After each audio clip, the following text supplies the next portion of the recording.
Hello, interwebs. I hope you're all doing well. And today I have something very, very special. So this past weekend, I went and saw the what I consider to be really amazing, though not without some caveats, Dune 2 by Denis Villeneuve. And I had a lot of thoughts that I wanted to talk about. So I was very lucky to be asked to be on the wonderful Great Derelict podcast with my friend Andy, who is also one of the writers of the amazing Wolf 359 project, something that I very much love.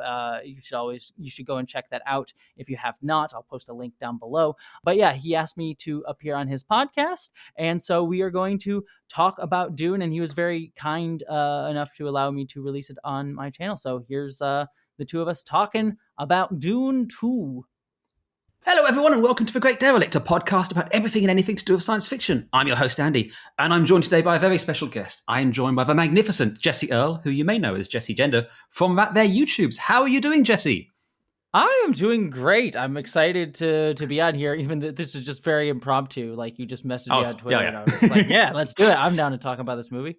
Well, let's tell people. These people are smart people. They have read the title of the podcast and figured this out. We saw Dune Part 2. I mean, not together, independently. There's an ocean between us. Yeah. But we have both seen it, and we have many thoughts. And I need to talk about these thoughts. And you said you had also seen it and had thoughts. So I thought, why not put our heads together and have a chat about this? So if you're listening to this, there's going to be spoilers, because I ain't got no time to be kind of dancing around this. My advice to you all would be, go and watch this film. This is a film worthy to be seen. Especially if you watch Dune Part 1. You'd be crazy to watch Dune Part 1 and not Dune Part 2. That's just madness there. So that's my top level Watch thoughts. Dune Part 1 and then skip right into the Dune Messiah adaptation that was on like the Sci-Fi Channel, and just totally miss Part 2. Just that's the best viewing experience of it. I love the Dune miniseries, and if you go back through the library, there is a podcast where we talk about the Dune miniseries. I love Dune in all its forms. They're fantastic. Yeah. Yes. All their time. I mean, just very quickly, then, your kind of top line thoughts on Dune and Part 2. I think overall it was fantastic. I mean, there's definitely some criticisms to be had. I want to shout out to my friend Miranda, who did a video called Adapting Dune Without Arabs, where like talking about the Arab representation, the lack of actually having Arab folks portray the Fremen in this and a lot of other adaptations. And actually editing Jessie here, I want to extra shout out Miranda's video. I think everyone should go watch it, because it is a phenomenal analysis of not only Dune, but also Arab representation in Hollywood. And Miranda goes over a ton of information that I did not know, and I learned so much from watching her, including going over a wonderful deep dive into historical events that influenced Dune. It's a really amazing work that is not getting the attention that it absolutely deserves. So please go check out Miranda and just support her generally, because she's amazing. But with that said, back to us two white folks dithering about Dune. But yeah, please go check out Miranda's video if you are very much interested in that subject, because I really think you're going to learn a ton from her. So I think there's like that level of criticism that we can get into as well. But I think overall, this is a phenomenal adaptation of the book, and managed to avoid the major pitfalls that I was really worried that they were going to get into with it being a Hollywood adaptation, mainly it being like kind of very David Lynch version. Doing the hero's journey. It's like, no, this is a takedown of that. So I was very pleased with that, and I think actually some of the choices that were made in the film that we'll again get into, I think actually help to underscore and highlight that theme in a very uniquely cinematic way that I thought was just a masterwork of adaptation. So, I mean, adaptation is a very key word, I think, here to talk about, because this is an adaptation of the book Dune, and we have, it's a continuation from Part 1, and I feel a risk if you're going into an adaptation that you think you know where it's going, you know the story. So, certainly going into this, I wasn't expecting I wasn't expecting some of the choices which were made in this film. I know Dune very well. I've read the book many times. I've seen the 1984 version. I have thoughts on it and those underpants. I love the Dune miniseries. I think that's great. But I certainly went into this expecting a more or less another retelling of the story. But some of the choices which were made in here, especially with Chani, I thought were really interesting in terms of he has drawn more attention to certain aspects and ignored other aspects of the book altogether. And I think for the better overall, although coming out of it, I was very kind of conflicted on that. I mean, what do you think about specifically Chani's story in Dune Part 2 and how that has, I dare say, expanded and given a lot more agency than she has perhaps in other adaptations. That's what I really, really liked. That was particularly what I adored about this version of Dune, because I really like that she is able to kind of almost be the central perspective, especially by the end of the movie, especially with the final shots of the film, where she is given the final moments, where it's almost this kind of version of mourning what has happened to her world and to her, because the problem with centralizing Paul in the narrative is the whole story is meant to be a sort of takedown of those like monomythical Joseph Campbell like hero's journey. There's someone who's going to come up from the collective unconscious who will come and save us all and be the Jungian archetype and be our savior and bring about our pushing us into the future. And Hollywood, and that's what the book is breaking down. Mm-hmm. And Hollywood is all about the hero's journey. It's from Star Wars onwards. It's all been about like reproducing the monomyth in some variation. And so to centralize Paul within a film version, especially when produced by Hollywood, that runs that risk of doing that, which is the problem, sort of one of many, but one of the major problems of the David Lynch version. And I think by giving her a more ability in the first half and 3/4 of the film to push back against him and show her conflicting feelings about Paul, where Paul is sort of at the start being very much more like, I want to not take that savior role. I want to try and do this as an equal and work alongside you. But then him getting both by the forces around him and also by his own choice, even though he would probably argue against that, to take on that savior role.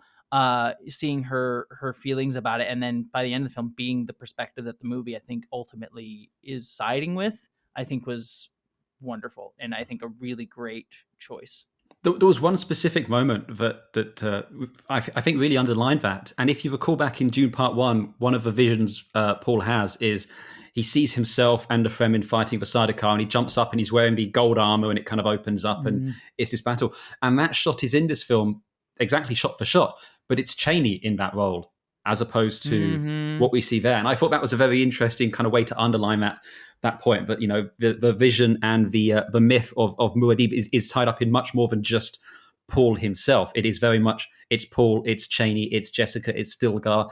It's all of these coming together, and it's kind of manifested within Paul. I thought was also interesting is they kind of take away the tropes of Chani's undying love for Paul, which is kind of present in the other adaptations. There's very much a sense in the 84 one and in the miniseries where, instantly it's love at first sight, and Chani is besotted with him, and then she gets pregnant, and then she's really just everything which motivates Paul after that is his love for Chani. And then when the Harkonnens kill Leto second, that was kind of a motivating factor. None of that's in this film, and I think that that's really interesting in the motivations for Paul. Let's make one thing very clear. This is very much the second film in a trilogy. Going into this, this was described as Dune Part 2. I don't know if the next film will be called Dune Messiah or if it would just be called Dune Part 3. But this is, and I think. Oh, sorry. No, I was going to say this is very much the second. This is the middle film in a planned trilogy, I feel, and I think because of that, this film.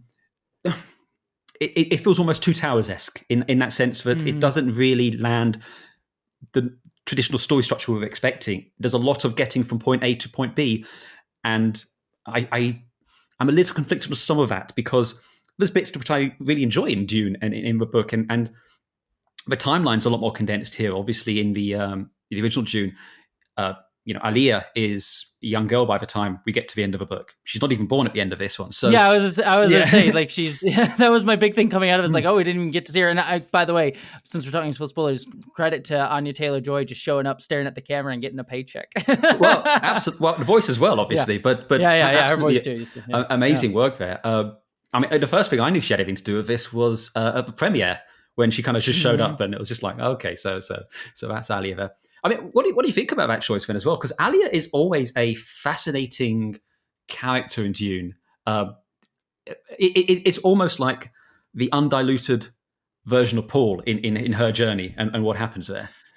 Yeah, she is much more fully invested in the bringing out of the whole what is it, the Golden Path Hmm. timeline. And I think that comes from like in the story, she is, she's raised, like she's literally born with that ability to see that and being sort of conscious of her future Hmm. self as a literal fetus, which this movie I think does really creepily and well.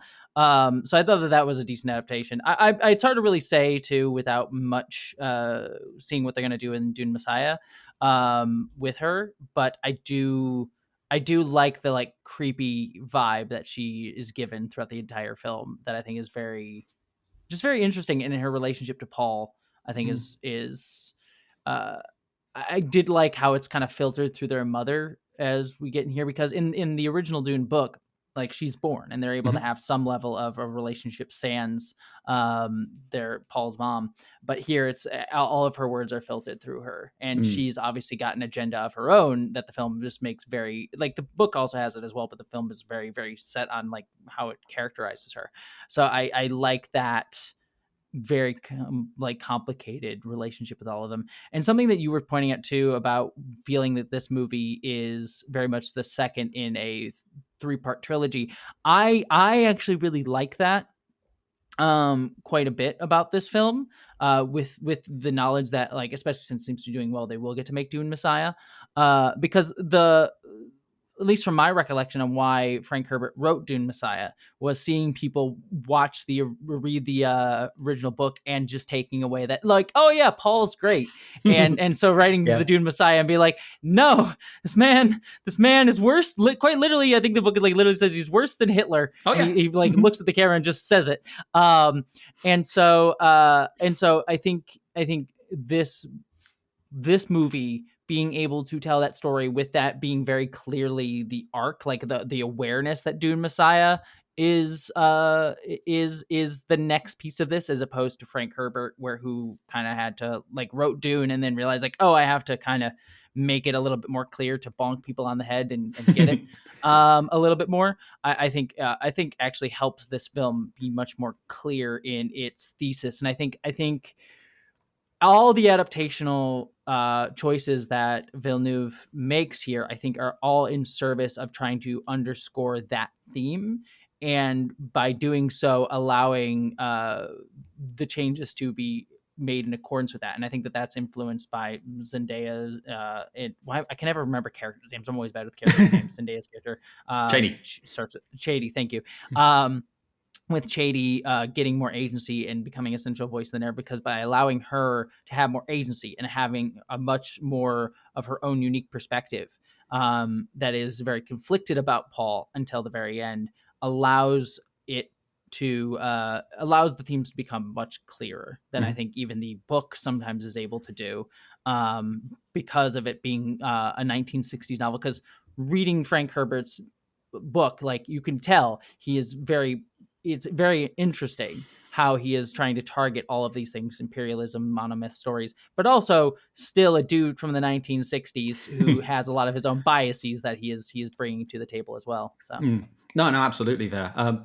I think with Cheney and it definitely feels like she's being set up almost to become a protagonist in the third mm-hmm. film almost, and Mm-hmm. there's a definite switch with Paul, where he kind of from the first film he's very much the hero on the journey. He's the victim, in his family's been massacred, brutalized, and he is journeying into the desert because this is the only option they have to survive, and his mother's helping it. In this film, Jessica definitely starts to drink the Kool-Aid. I mean, it Mm-hmm. feels like she's not just using the Benny Gesserit Muad'Dib myth to survive. She is invested and believes this. And by the end of this film, she is, I would, a Machiavellian figure almost. She really does feel just as malevolent as the Reverend Mother does. And there's that scene when, the Reverend Mother and Jessica are kind of talking, and the Reverend Mother just calls her Reverend Mother, and she just looks away. And that's something I've not really seen depicted in this way in a Dune story before. It's the malevolence of Jessica here, and this sense that she's gone from a very nurturing, caring, will do anything to save her son, to now being, I will do anything to see my son become Muad'Dib, to become this figure, and to have revenge, which I thought was a fascinating take on the character, because she's always comes across a lot more sympathetic in other versions. And Yeah. I remember there's always that line about where she kind of comforts Chani after Paul marries or is pledged to Irulan, saying, "Don't worry, she'll never be happy, but you will always be his concubine, and in time they will know us as wives." That's not here at all. There's no mention of that at all. In fact, I don't think Chani says anything after the battle, does she? After that, it's all just looks and silence, and then she's off into the desert. Yeah, and I think Zendaya plays that really, really, Mm-hmm. really well. And kind of going with Jessica, I think the moment that I really loved here is near the end, where she says to the Benny Gesserit mother Mm-hmm. from that sort of with the Emperor, says, "You picked the wrong side," and she says, "You should know that there is no sides." And it kind of goes to Jessica's perspective of being very focused on backing her son and seeing it as like, I am backing him, I will do everything to support him, and how that ultimately still just ends up feeding the same cycle of the story, but her sort of very one-dimensional thinking around her son, I think it doesn't allow her to see the larger point that the Benny Gesserit sort of represent and are talking about, is that the Benny Gesserit sort of represent this sort of kind of the same thing that like the Fates always represent, like the three Fates, and this idea that they know the fate of everybody because they kind of control the story, they create the story, and they are able to influence that. Basically, that there's no Paul was not, it didn't need to be Paul to be this Messiah figure. It could have been anyone, because they had generated the story to allow them to be able to slot someone into that role. And they're literally a eugenicist cult that is trying to like build a like perfect human, again, very like Nazi-esque. And it's interesting to talk about the Benny Gesserit in that way, because there is a level of, and this kind of goes to the original Dune story about like some elements of misogyny that I think you can still see present in this version as well, of how we talk about women being manipulators and controllers. And, I certainly like seeing how there's been more and more usages of the Fates in different stories recently that I've been very fascinated by, like God of War Ragnarok. If you played that game, had a very similar version of the Fates in there, where their depiction was like they didn't control anything, they just know the story so well that they can predict stuff, but they don't really have agency over controlling it, whereas like other versions, like the Benny Gesserit is the one generating it. And so it's just interesting the amount of agency you see women in that sort of role playing. And this film just kind of getting to like misogyny as well, like it's, well, we do get to see. Why am I blanking? You said her name, and I just can't. Chani. Chani. I don't know why my brain does not hold names for some reason. I'm a bad as a trans person. That's awful. Chani. Like I'm glad she gets a lot of agency in this story, because a lot of the other women don't really. And when they do, they are sort of framed as that manipulator. Sorry, I'm rambling for a bit, but just to make this kind of point, like Jessica is like a manipulator. The Benny Gesserit are manipulator. The Emperor, like all the Benny Gesserit like women that we see throughout it, are sort of manipulating the men. A lot of other times, women are just seen as victims. Like we get many shots of the Harkonnens just doing violence against women, either implied or depicted on screen. Like the Baron kills a bunch of women, whereas Feyd off screen, whereas Feyd kills them directly on screen. So it's a level of like, I think there's an awareness of it, but it's still a lot of that sort of baked in roles for women, which is why I'm glad Chani is the one that does get a lot of agency within this story. Editing Jessie here, just real briefly, I want to elaborate on this point just a hair from when I was discussing the podcast, because I do think that there is a larger discussion about women both in Dune, the novels and the books, as well as the adaptations, because it could also be seen as an empowering place for women with the Benny Gesserit, and women being able to control and have agency in a civilization that men are the figureheads of, but women actually have a lot of the power and agency within. So there's a lot of people that have found empowerment in the Benny Gesserit as characters. And so I think that there's a much larger discourse that you could have about women within Frank Herbert's novels and the Dune adaptations, just in terms of the roles that women are often placed into, but also the agency that they have, as well as even Denis Villeneuve's depiction of the Benny Gesserit and women having a lot of agency, but then also a lot of violence against women being depicted. And is that exploitative in some way? So I think basically the long and short of it is that there's a much longer conversation about the representation of women within Dune that I don't think I clearly articulated at this moment in the podcast, that I just wanted to express because it would bother me if I didn't put it in here somewhere. So thank you for allowing my weird brain to explain myself a little bit better after the fact. Back to the podcast. No, very much so. And going back to what you're saying about the idea of the Muad'Dib myth is that anyone could be slotted into there.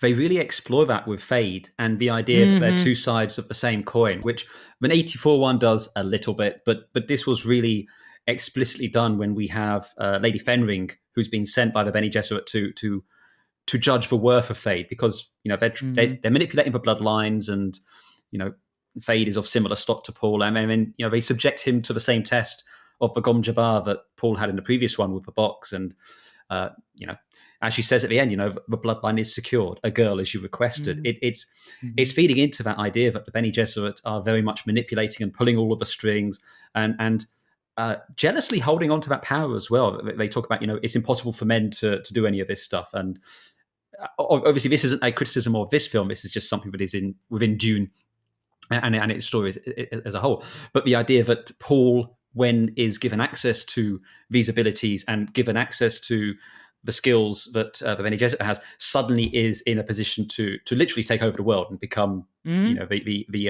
become the emperor of all of mankind. And it horrifies the Benny Gesserit that they've lost control, they've lost their fiefdom and their levers over the galaxy in that moment. It's interesting too to think two things with that. Just thinking about gender in those regards, of how gender is used by the Benny Gesserit in that story. If we sort of decouple the Benny Gesserit as like women manipulation, just sort of like talk about them as sort of representations of the story our sort of Western culture tells people to perpetuate, imperialism, colonialism, those sort of things, and just look at them as like a device for that. And you see how that affects Feyd. As a man who is very much, they make very clear, is like built on sexual frustration and desire, and he's basically just a little incel fascist boy. Oh yeah, who was able to be manipulated because of those feelings of entitlement and yet isolation that he is just been grown in. He's been only known a world of kill or be killed, literally. And I loved this. It's so visually striking. But the Harkonnen homeworld, where we see this, where it's literally just it's displayed in black and white. It was visually wonderful, but it was very, like, I love that it was echoing this idea of how the Harkonnen see the world, and like black and white, us versus them, very colonizer fascist sort of vibes. From that, and I thought that was really wonderful, and how that it generates in Feyd as a man who is supposed to become the Baron and live up to these, like, this sense of entitlement, but also just isolation and violence that he's run up into, just gives him that mix of being able to be controlled because of how just weak he is because of those generated feelings, which is the same thing we see in so many many men who in our society today who turn to like the alt-right or turn to fascism or turn to like those sort of hate groups. It's the same like insecurity and yet generated in curiosity about the world that allows that to happen. And then you look at Paul, who is very much a character who is very much slotted into that same thing. And what's interesting about him in terms of like how he's coded in his gender is that he is able to, like, so much of the movie and book sort of has this biological essentialism that the Benny Gesserit sort of tell, which is that like, oh, men are this way, women are this way, women have, like, only the Benny Gesserit can be women, like men can't survive like having these like being able to like drink the Kool-Aid, quite literally, the womb Kool-Aid, they'll die. But then Paul is able to do that. He's also has this power that is very coded as womanhood. So with the Benny Gesserit power, and so it's this interesting breaking down of the biological essentialism that the world breaks up that causes them to fear someone like Paul. But then Paul's also still sense of being entitled, being able to, like, I'm a duke and I need to be this like this figure who fights for power instead of egalitarianism. It still allows him to be like pulled back into the story.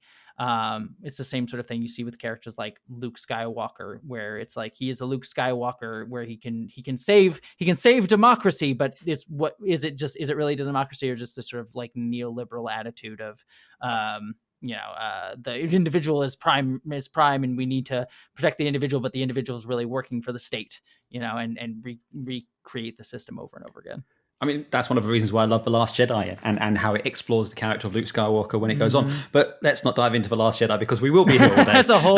That will be a whole... That's a whole other podcast. I mean, going back to Paul then, as you say, he's very... intentionally or not, he's married to this power, his dukedom. He's carrying around his ring, and then he gets meets up with Gurney again, and he gets access to the family atomics and all this. Do you feel that he was always set on this journey to become here, or was there a moment in this film? Was there a point where he could have not gone south? It's kind of presented as he has to do this for everyone. And in the original book, as I recall, the decision to go south is prompted by the murder of his son by the Harkonnens, and that's kind of like, this is the point where, okay, fine, you want a war, I'll bring you a war. But that doesn't happen in this one. Do you think there was a point where Paul could have just said, no, I'm not going to do this and carry on? Also, I'm loving the cat. Oh yeah, no, he's loving running around. But yeah, no, that is one thing that is a failure, I think, a little bit on this one, just to make that clear, because I do think that they show his internal struggle really well. They depict how he struggles with not wanting to take on that role and how he thinks about it. But what I liked about the book version, as you say, like, it's instigated by the death of his son, and it's a desire it comes out of this desire for revenge. And it's that desire of like wanting to get back, to fight back against this thing that harmed you, and that being the only motivator, that is often what causes these systems to constantly be upheld. Like, it's like Ursula K. Le Guin quote of like, to oppose something is to maintain it. And the desire to only fight back, my only desire is to beat the guy who killed my family. That is how this cycle just continually props itself up. And it's fighting for, like, I want to fight for an egalitarian world. And yes, that means, like, hopefully that means I can, push back against these horrible people, but you're fighting for something. And that's something that we see Paul doing in the first half of this movie before he goes south, is he is fighting for the Fremen, and he is fighting to be equal to them, not to become their savior. But then when it becomes about, I want revenge, then that's when it shifts. And I think we see that in the aftermath, when he like kills the Baron and says, you're gonna die like an animal in this movie. So we get the revenge, like this is about revenge at that point. But his turn does feel in this movie more, I don't have a choice, and it's something that I have to do. I'm just constantly, like, everything is just pushing me to do this, rather than I have some level of agency in it. And I do think that the movie disagrees with the idea that he doesn't have a choice. I don't think the movie's trying to say that he had no choice, but I don't think it is as clearly articulated or shown just by the adaptational choices and the compressing of time that we have.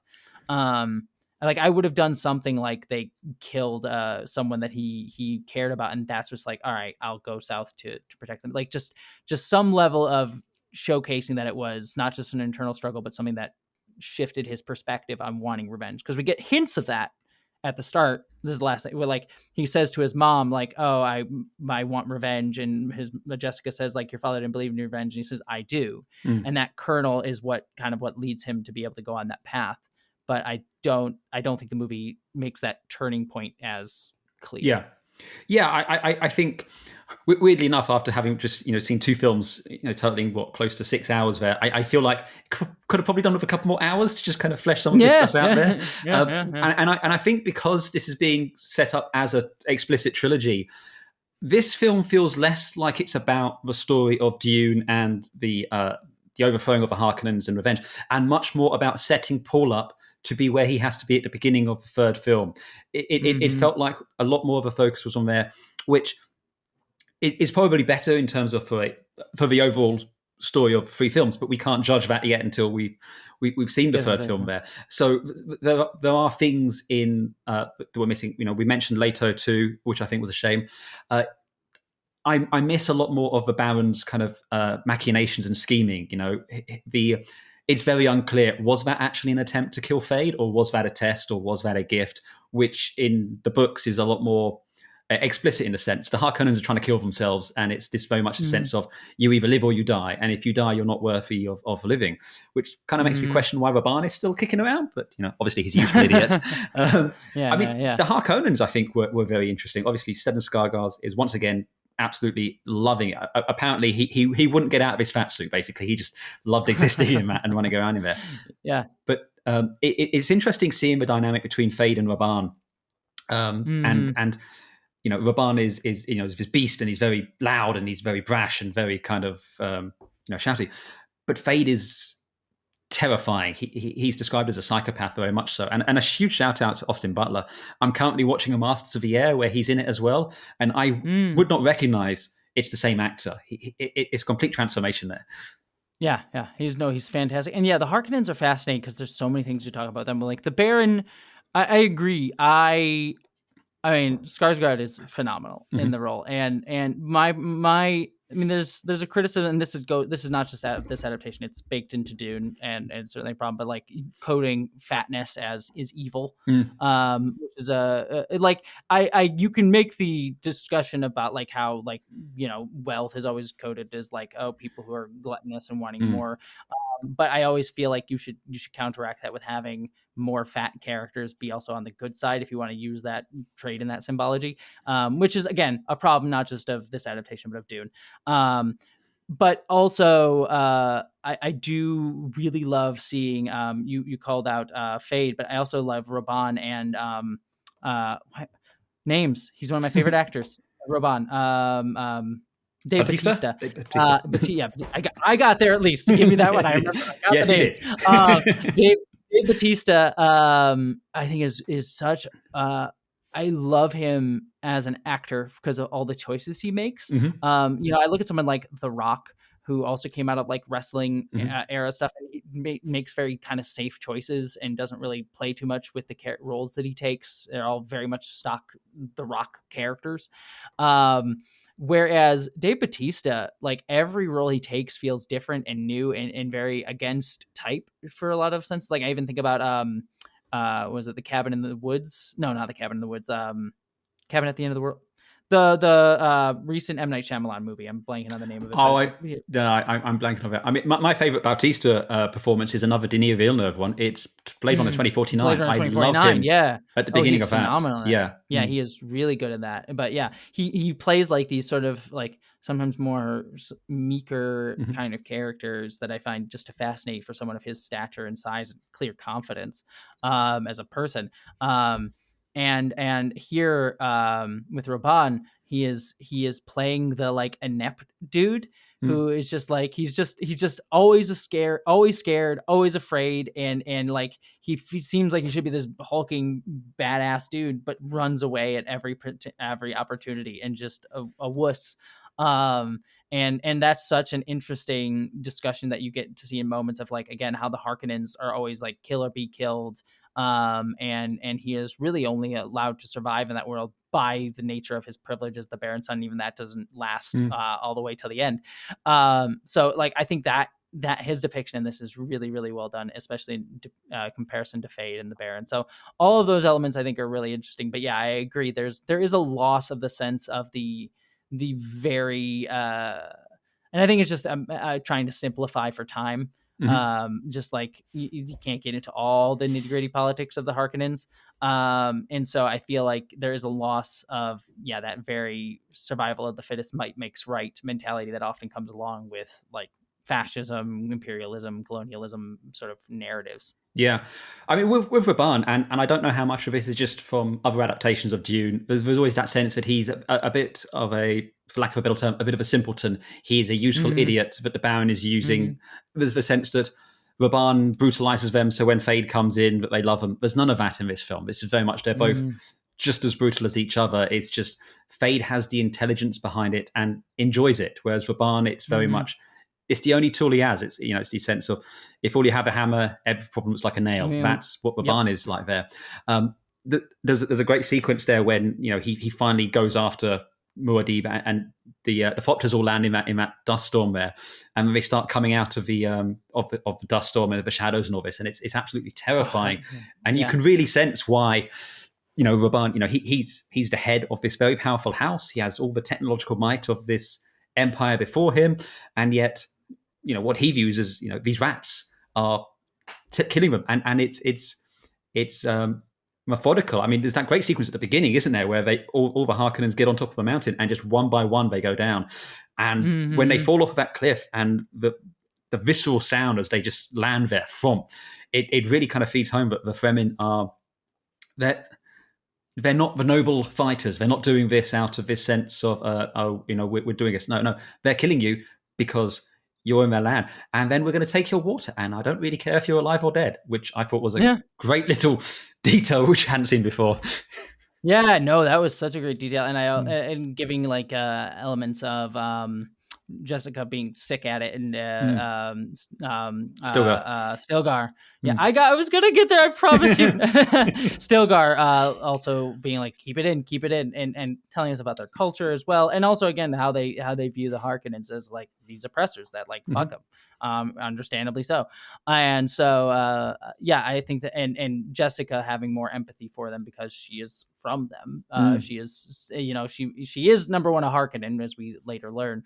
But she's also, probably has more affinity for the colonizer class that is there than she necessarily does with the Fremen at that point.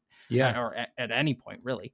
Because I would argue that she never sees the Fremen as people. She just sees them as tools to be used. Whereas Paul has a conflicting feeling about that. Still ends up using them as tools, but at least has a emotional, might even arguably worse. He has an arguable conflict around it, but still chooses to use them as tools. And I also like just something like from a filmmaking perspective that I loved about this movie is just the thumping, like you were talking about the thumping of their bodies, but like there's so much about this film of like the hitting the ground to bring the worms in, and the just how that ties into this theme of like that thumping, that noise is tying into like the heartbeat, that they connect to the feeling of heart, and then that also being connected to the land, being connected to yourself, being connected to others. There's even that one point that the Emperor says like your father was a man of the heart and that made him weak, and it's talking about like how again imperialism is all about like trying to deny your ability to be yourself and be a full person and just always give to the system. And so that like sound of just like the thumping and being connected in that way to indigenous peoples, to like your interior self, I think it was a really cool filmmaking tool being used there in the sound design. Oh, the sound design in this film is absolutely stunning. The music, I was fortunate enough to see Hans Zimmer perform a selection of works live last a couple of years ago. That must have been cool. And if you ever get a chance to see Hans Zimmer live, take it. It's one of the best performances I've ever seen. But it opens with them singing some of the music from Dune, and then it breaks out the bagpipes, and you have your Atreides march, and it was just a visceral moment. And then when listening to it, and you start getting some of those themes that you had in the first film started coming through, it brought a chill to me in the cinema. I just adored the soundtrack in here and the sound design. The thumping, the quiet moments. I've got an Apple Watch obviously, and it started beeping, going like, "Warning, you're in a loud environment" for some of it. You could feel the explosions. You could feel when the harvesters were blown up. You could feel when Shai Hulud came along and Paul rides the worm for the third time. It's such a visual experience. If nothing else on this film, just as a visual, there's been a lot of controversy recently about comments Denis Villeneuve made about he wants to tell films in a visual medium and doesn't like dialogue. I think everyone is misconstruing the point here. The point isn't whether or not you have visual scenes or dialogue. The point of film is to tell a story, and whether you tell that story in a visual way or through dialogue, both are equally as valid. And Denis Villeneuve just prefers doing it in a visual style. He's still telling that story. And he tells so much story. There's a beautiful moment where Paul and Chani are just sitting together on a dune, looking out over the sands, and there's no dialogue, and they're just together, and it's just such a beautiful, quiet moment. And there's so much being conveyed about the relationship and where they are at that point in the movie.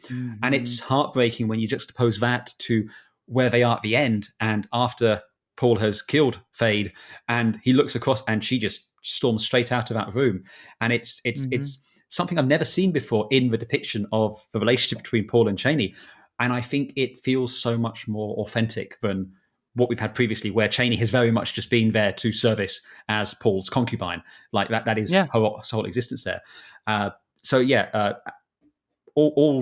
doff my cap to Denis Villeneuve, the cinematographer, the sound designers, everyone there. This film is just a absolute delight to witness. So it's definitely worth watching on the biggest screen you can find.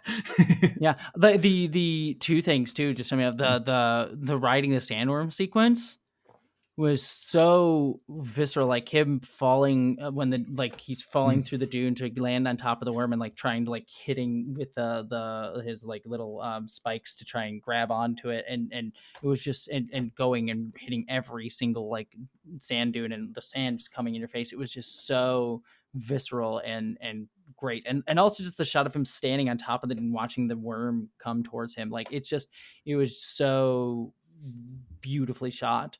And then also too, just going back to like, I know we praised and talked about Chani and Paul enough, but just to like touch upon the themes that we're discussing, like the two scenes that I really loved, that I think show the complete arc there is when, he is talking to her after they find, Gurney, and she says something along the lines of like, you're not a foreigner to me, and I will. And they say there's something back in their back and forth along the lines of like, I will love you as long as you stay true to who you are and stay yourself. And how to a degree Paul kind of misinterprets that, because he does take he does take the I forget, the worm juice, whatever you want to call it. He takes water the worm of life. juice, water of life. Thank you. Yes. And they say there that that's him. Like you will die, and you will see. And that is him dying in a way, because it is him killing himself to become this messianic figure. And in that point, that's when she can no longer love him, because that's not who he is. And Paul, when he at the end in that final scene that you said, he says to her right before he has to like do his duty to, I'm going to marry the emperor's daughter. He says, I will love you, until I die. And he, I think in that moment sort of is saying it to be like, I still love you despite the fact that I have to do this thing, do my duty to marry this woman that isn't you. Whereas I think that is her taking a moment to realize like he did die, and he doesn't really love me anymore, because he is using me and my people in this way. And so those final shots are her mourning, what her world was, what her people were, and Paul too. That I think is really wonderful. Like those last shots are I loved that it ended on her shot, because it was allowed the themes of the film to be very sad. Because there's something when I was in the theater, I watched it with a group of people last night. We had some of my partner's friends, and there were people like during the battle was like cheering, like, yeah, there's the worms coming in and the atomic bomb. And I'm like, this is sad. It's meant to be sad. And it's that one problem that I think Villeneuve is using kind of to his benefit to try and underscore the themes of how these things draw us in. But it's that thing that's always said about war films, is that it's impossible to make an anti-war movie, because you always end up kind of glorifying war, because of how just, film is a visual medium, and we're always going to be enjoying some level of the spectacle of it. And so by playing into that bias that we have while watching the end, it's like, yeah, look at how cool this is. And then ending on her sort of this mourning shot, it's really kind of, I think, pointing to the fact that like everything you just watched at the end there is just sad. It is sad, and it is horrifying. So. I just drawing some similarities to your recent reviews about the Avatar series, where there was that whole thing about showing the genocide of the Air Clan there, and there's a sense of oh well, we're adults now and we wanted to see the genocide, and it's like, okay, you want to see a genocide? What? Why do you want to see a genocide? These are not things you should want to witness. And just going back again to the scene when Paul died, what I think was interesting there is Chani didn't choose to save Paul. She was forced into it by Jessica. And yeah, that's true. She lost the agency in that moment. She might have wanted to okay, I'm sad he's died and to mourn and to go over that. But it was Jessica who forced her to do what she did to facilitate. And she's an unwilling, because she's very clear that she doesn't believe in the prophecies. She doesn't think that these things are real. It's very much described as a thing from the Southerners, like Stilgar, believe in it, and she doesn't. And she's being manipulated and forced to take part in this one. And I think they say her name, Chani, means desert spring.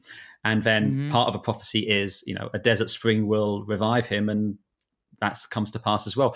And one of the things, we haven't really spoken about Stilgar here. I think what's fascinating there is Stilgar is always presented as, the strong right hand of Paul Muad'Dib is an equivalent of Gurney there, who's kind of there to kind of guide him and to do the best. But he is a fanatic in the very real sense of it. He believes, and he believes so fervently that even when Paul says, "I'm not Muad'Dib," because at that time he isn't trying to be Muad'Dib, Stilgar's big takeaway from it is how humble he is. Only Muad'Dib would say he is not humble. And when you're dealing with that sort of a fanaticism, you cannot win, because everything you do will be interpreted through that lens. And it's fascinating seeing how Stilgar, in very way, is complicit with Jessica in bringing this to fruition, because he wants to believe. He wants this to be true. And between them, they manifest it into reality. Yeah. No, it just goes to like the very dangerous power of that sort of monomythical story that are, again, these societies try to tell and push on people. And I really love the Paul, especially voicing it at the beginning, where he's like, that's not hope, this type of story, and being very clear that like this is a story made by the Benny Gesserit, and it is a way to uphold empire, and that there is really no side. Again, that goes back to that final point at the end of there is no side. It's all just meant to uphold empire. And, you can talk about these different houses and the different games that they play to see who gets to be on power. But really all it is about is upholding this empire. That's all that it's about. And that fanaticism that Stilgar has was very much stoked in him. And yeah, you talked about Gurney, and he's sort of like Gurney as well. And I love them as sort of two kind of, again, like Paul and Feyd. They're two sides of the same coin. Whereas Gurney, there's that wonderful line at the end where like Paul's about to fight Feyd, and he goes over to Stilgar, and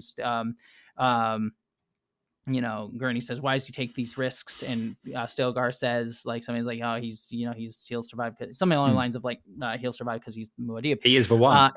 Yeah, exactly. And it's the two that sort of like element of, one is understanding it through this belief of dukes and power. Like Gurney views everything as like, you got to avenge your father, this lineage, this ways that like Paul is pushed into this through these narratives of like your lineage, your father, your parents, the power, you're owed this as a duke.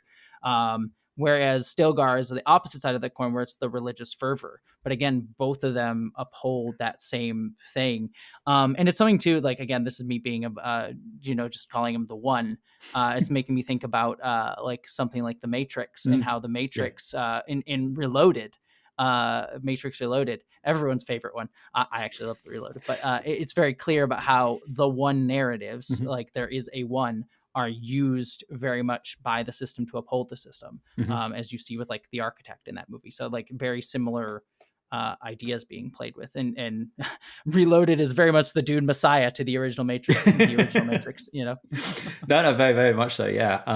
And I think it's the ending of the film. We see they simplify the ending of the story. Originally, there's the whole.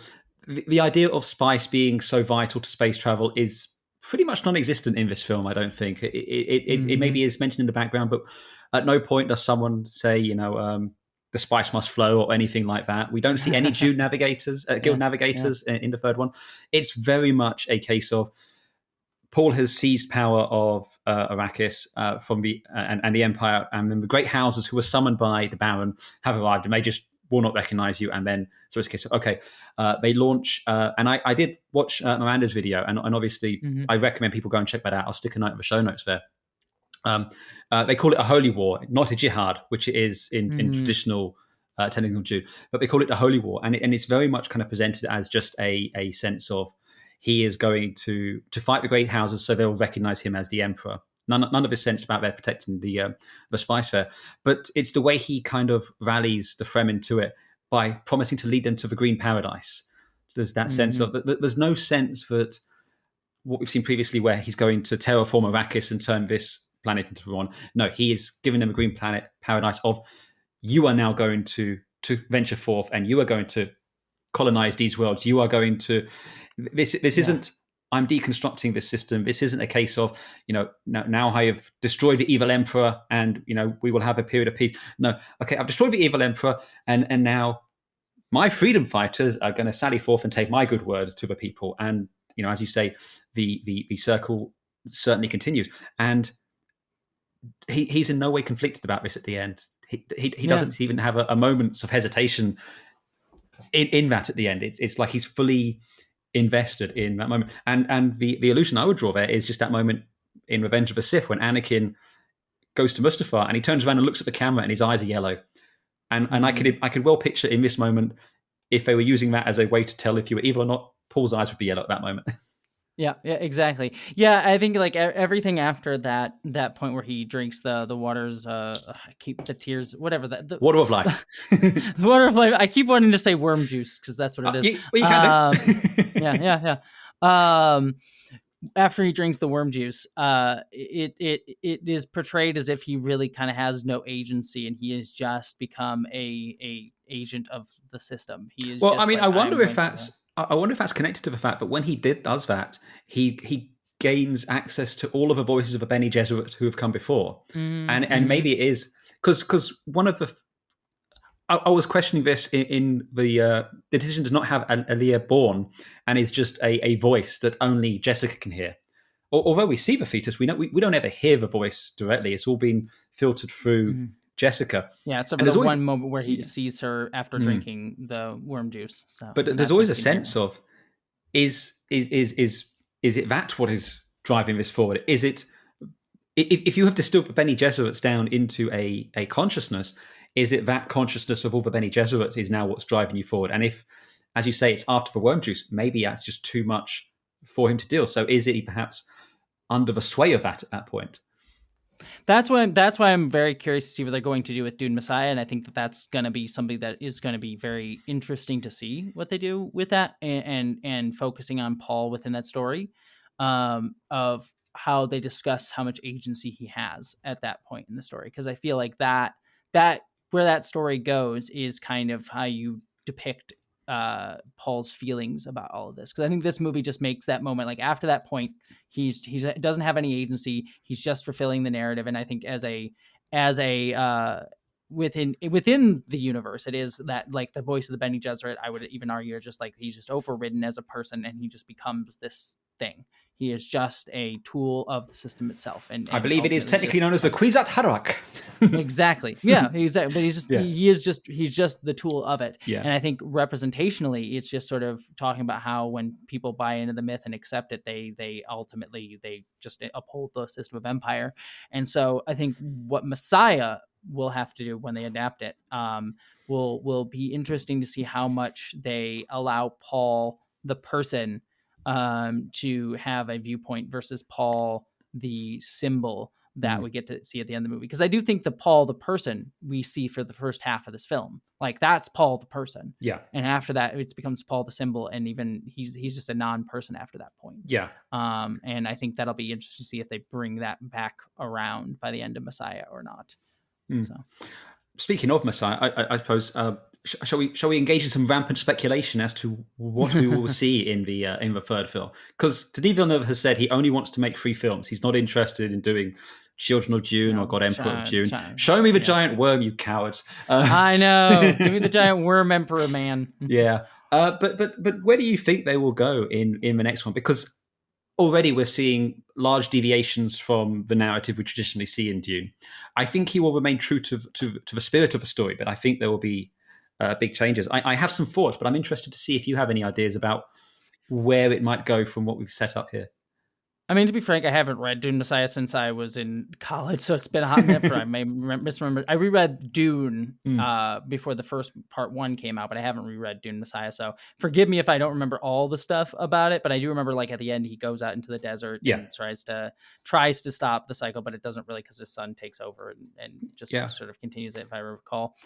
So, like, I feel like that's kind of what my hope would be, because if Villeneuve is aiming to just have these 3 be the story that he wants to tell and be done after Dune Messiah, I think that that's fine. Like, again, I would love to see, God Emperor of Dune. I'd be fascinated. But I think all of those books at a certain point are kind of redundant to the point that gets that is ultimately being made, that ends with that. I think Dune, the book, makes well, but Dune Messiah just sorts of very much an epilogue.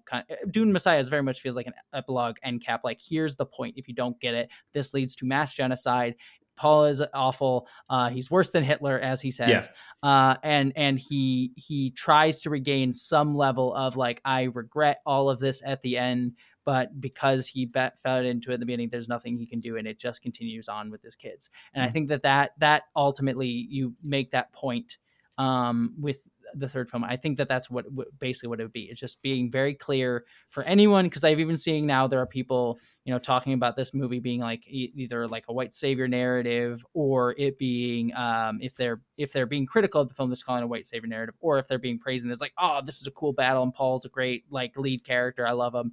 And so, like, you do Messiah, and I think it puts a cap on what the movie's trying to say, the whole series is trying to say, and just make it very clear, like, this is awful, everything here is awful, tons of genocides, and it just is a perpetual cycle over and over and over again. And so I think that's what I hope Dune Messiah aims to say. And I think the bigger question really for me is how much of personhood Paul will regain by the end, and how much we are meant to empathize with him, and how much it puts on him responsibility for his choices. Because that's what I would my hope for that would be. It would the third movie would kind of be very clear of, like, yes, Paul was part of a system that was trying to make him this thing, and as a result of that, like, a lot of this was set in motion by the system itself that enabled all of this stuff to go awry, despite whatever his best intentions are. But he was still complicit in understanding and making that choice. And I really hope that that's what the final movie does. It says, yes, this is a system. Yes, this is something that was, kind of pushing him into this, but he still had a choice in being able to enact it. And he had an awareness of what it would mean, as we see in this movie, of what it would mean to go south as the film presents. And I really hope that the movie kind of does that. And my concern for Dune Messiah would just be like, well, he had no real agency. Because again, it kind of goes back to the core problem that I have here with, like, we don't have a clear decision point that is rooted in Paul having, like, a real active choice. Because it's a very passive moment when he chooses to go south here, where it's like it's either I stay here and die or I go. Yeah, I guess I'll go south, and whereas, so I really hope the next movie just doesn't abdicate Paul of his responsibility, which this movie, despite understanding that this is a takedown of those myths and everything, it does sort of remove Paul a little bit from responsibility for his choices. I mean, I certainly echo your sense that I want to see. I want to see some comeuppance, but I want to see it be earned as such. I suspect Denis Villeneuve is probably going to deviate more so with Dune Messiah than he has in the previous ones. Mm-hmm. I haven't read the book recently, but I have watched the wonderful sci-fi miniseries, which connects both Dune Messiah and Children of Dune there. And one of the big plot points in Dune Messiah is Princess Irulan wants a child to continue the imperial line, whereas Paul has no interest in sleeping with her. She is very much just there as to be the official wife. He's in love with Chani, and they are trying to have a child, but Irulan is feeding her stuff to stop her having a child, basically. I don't think that's going to happen at all. In fact, I don't think Chani and Paul will be together as a couple, as a sense. I suspect, and I kind of hope, we're going to see almost a battle for Paul's soul, if you will, between Chani on one side, who wants who wants freedom for the Fremen and wants to break out of the imperial system and to get away from this, and Irulan, who I feel will be kind of continuing it for the benefit of the Benny Gesserit and for going forward. What I think we might see is I think the Villeneuve is going to probably end it with a blind Paul walking out into the desert in the same way with Messiah. But instead of his children then carrying on the legacy, I wonder if it's going to be Feyd's child will be the children of Dune that we see later on, because Fenring is pregnant with Feyd's child, who is of the the way they want. I almost wonder if Fenring might be brought in to kind of fill that role almost, and if that's where he's going to go with this. There's a couple elements of that concept that I like and some that I don't, because I do like it being Paul's own children that continue, because like again it sort of puts this responsibility on Paul, where it's like you fed the system, you fed the beast, and what you did allows your children to become these monsters for I mean, quite literally turns into a weird worm man for thousands of years. He subjugates the entire galaxy. Exactly. So it's like it puts that element of like, Paul, this is something that you did and were complicit in, and so to not have it be his children, I think takes away a little bit of that. And I always kind of it's one of those weird things, like in storytelling, using children as like a tool to be about the sins of the father sort of thing is kind of weird, because hopefully we see children as their own people, not just continuations of a line. But continue going in with like the Benny Gesserit's eugenicist rhetoric, it fits in well with that as like a storytelling tool. So I hope that that's not the case. And then also, if I do like the idea of this sort of warring pull on like Paul being an element of the system versus Chani being like, you can fight, you can break this cycle, you can break this system if you so choose. You don't have to go down this path. What I ultimately do hope is that, Chani does have, if the movie is going to end with Paul still keeping the system going, regardless, like trying to abdicate his responsibility from it, trying to step away from it, regain his own personal humanity, but not breaking the system. I do hope that like it's not just Chani being like, I saved you, and that's like, because I could even see him like walking out in the desert and Chani being there and they kiss, and it's like, at least you get saved, and the system will go on. There's nothing we could have done with that. Nothing we could have done. It's like, no, I would hope Chani gets a moment where she's just like, I tried to save your soul. I tried to tell you to break this system. You could do it, and you chose not to. So fuck you, die alone and sad. I hope that that's where it goes, and it doesn't become like this woman kind of like going back to the problems of the original book of like her just being this tool to be his wife and be all about centering around him, and that she's allowed to have.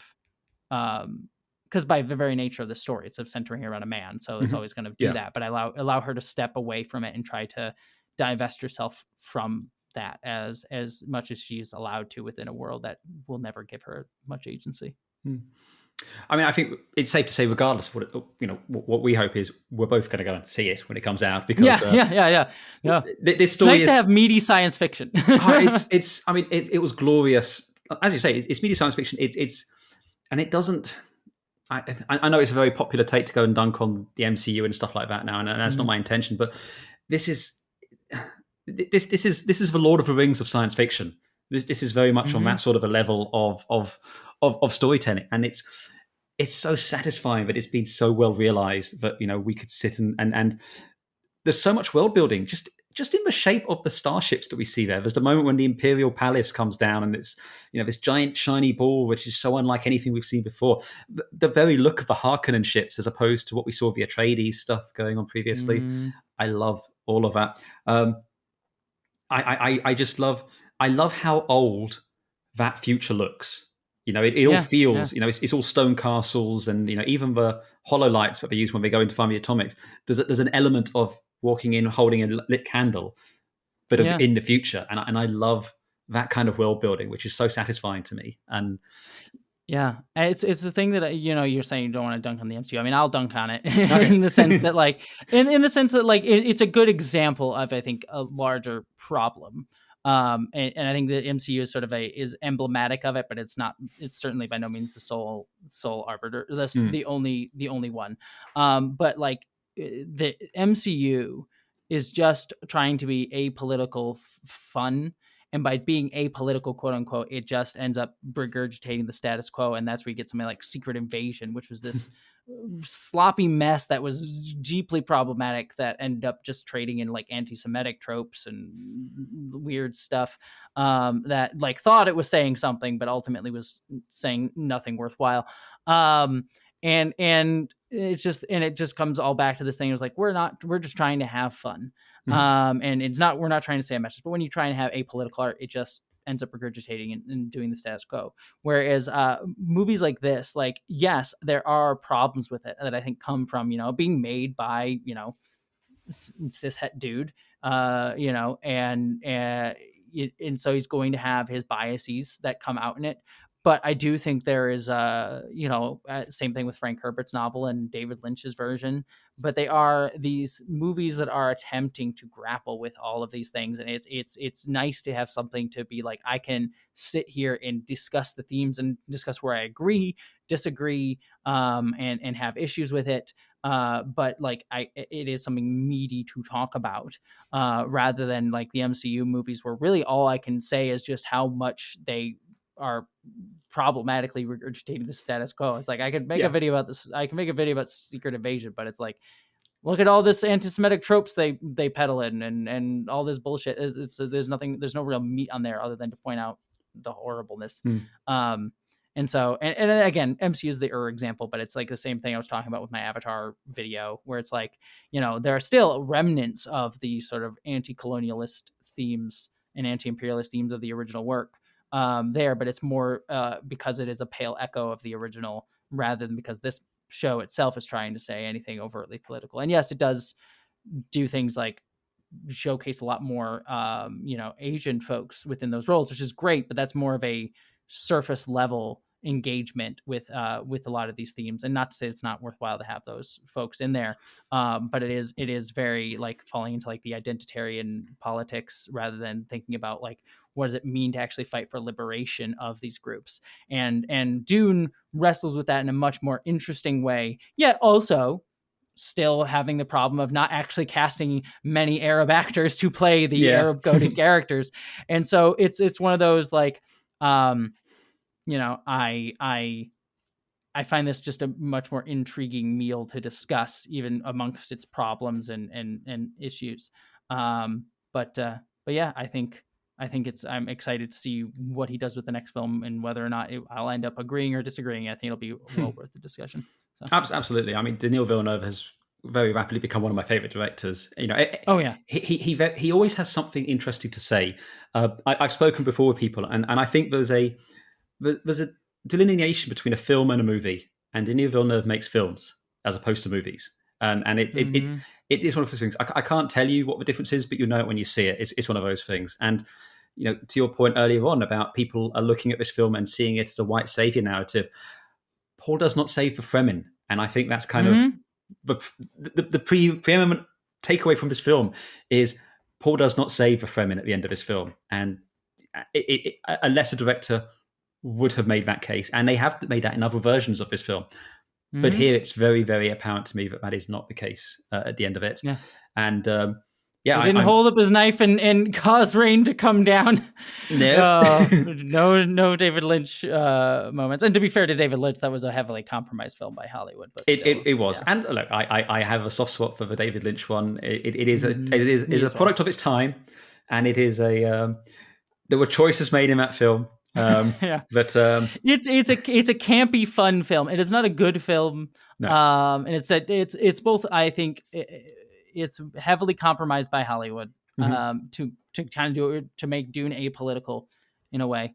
at the time, and as a result, I think messes it up. But the weird David Lynchisms that are within it that you can glimpse through it are phenomenal. Like the pugs, I still can't get over the pugs. Yeah, well, you got to love those chair dogs. But I think we should probably bring this to an end, unless you have any final thoughts on Dune. No, I'm probably going to reread Dune Messiah again because, like I said, I reread Dune recently, whenever the first one, Dune Part 1 came out. But I haven't reread Dune Messiah since I think college was the last time I read it. I can tell you that Dune Messiah, Children of Dune, and God Emperor of Dune are all fantastic in their own way, and they tell this great story. Hunters of Dune and Chapter House Dune, I think there were choices made in those which I definitely do not agree with, and I think you can safely stop at God Emperor of Dune and really not miss out on a huge amount there. And the less said about the Brian Herbert stuff. But all power for you for writing fan fiction about your dad's work. I'm all for it, but it's not great. Yeah, so I've heard. It always feels weird to me where it's like, just like I get someone like Christopher Tolkien wanting to be like shepherds and protectors of their father's legacy, but then looking at Brian Herbert, it's just like it's just weird to just be like, I'm just gonna write what my dad wrote, it's very weird. No hate towards the man, but it just is. I was always like, what a weird life decision, I guess. Well, I mean, you want to talk about weird? Like I said, I've read Chapter House Dune, but again, that is a topic for another day on another podcast. Jessie, where can the wonderful people find you to hear more of your wandering thoughts, including the Avatar video we spoke about earlier? Yeah, you can find me at Jessie Gender. That is my YouTube channel where I have that Avatar video and a bunch of my video essays. I do another channel called Jessie Gender After Dark where I do news, reviews, reactions. I'm currently re-reviewing Star Trek Discovery Season 1 in preparation for Season 5 coming a little bit, which I'm pumped about. I'm on all the social medias. I have a Patreon they support me on. And then I have a movie coming out called Identities. It's a sci-fi film that is it's a I always figure out weird how to like talk about it without spoiling too much. It's if you like movies like Cube or TV shows like Severance, this is definitely going to be for you. And it stars John Delancey from Star Trek The Next Generation, which he was very wonderful and amazing, and then also a bunch of veritable queer and trans folks behind the scenes in front of the camera. So check it out when it comes out. Oh, I'm very much looking forward to it. I cannot wait. And yes, please do check out all of Jessie's work. It is fantastic. There's also a fantastic video on the hero's journey, which, is quite pertinent to some of the stuff we're speaking about here. Yes. Yeah. If you want a deconstruction of the hero's journey through Star Wars, that's what that video is. Well, let's face it. Star Wars is basically George Lucas leaning over to Brian Herbert and go, "Can I copy your homework?" "Yes, but just don't make it too obvious." Yeah. And then missing the point as well. Yes. But thank you, Jessie. This has been an absolute delight. I've really enjoyed it, and I hope you have too. Yeah, I definitely did. Thank you for having me. Okay, and it just leaves me to say, I should go.